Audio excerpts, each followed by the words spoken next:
الله الرحمن الرحيم قالوا سبحانك لا علم لنا إلا ما علمتنا إنك أنت العليم الحكيم. Hi everyone, I'm Dr. Hambacha, PhD Diagnostic Ultrasound Associate Professor. Today I'm gonna define sound waves in a very funny and interesting way. If you ask someone layman what is sound, you will be answered what we can hear is sound. So it's mean sound wave having frequency 20 to 20,000 hertz are audible sounds, but the sound waves having frequency below 20 hertz are infrasound below sounds.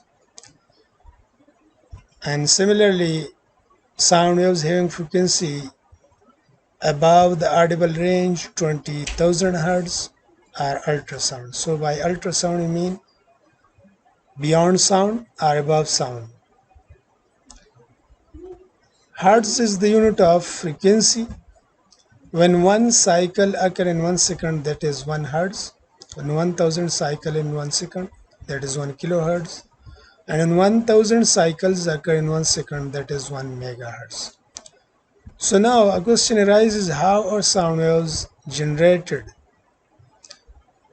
The sound waves can be generated due to the mechanics or movement of the source.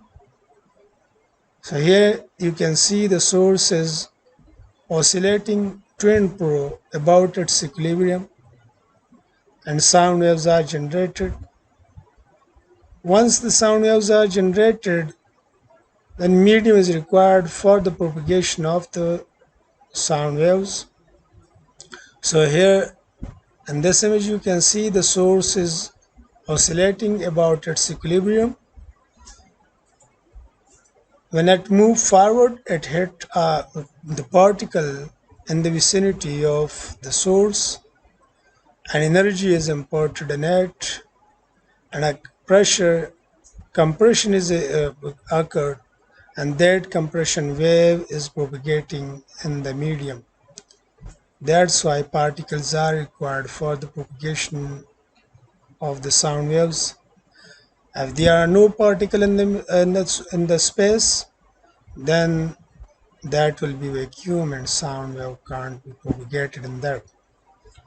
So here in this image you can see an alternative compression rarefaction wave is generated, and this way sound waves can propagate in the medium. Thank you very much.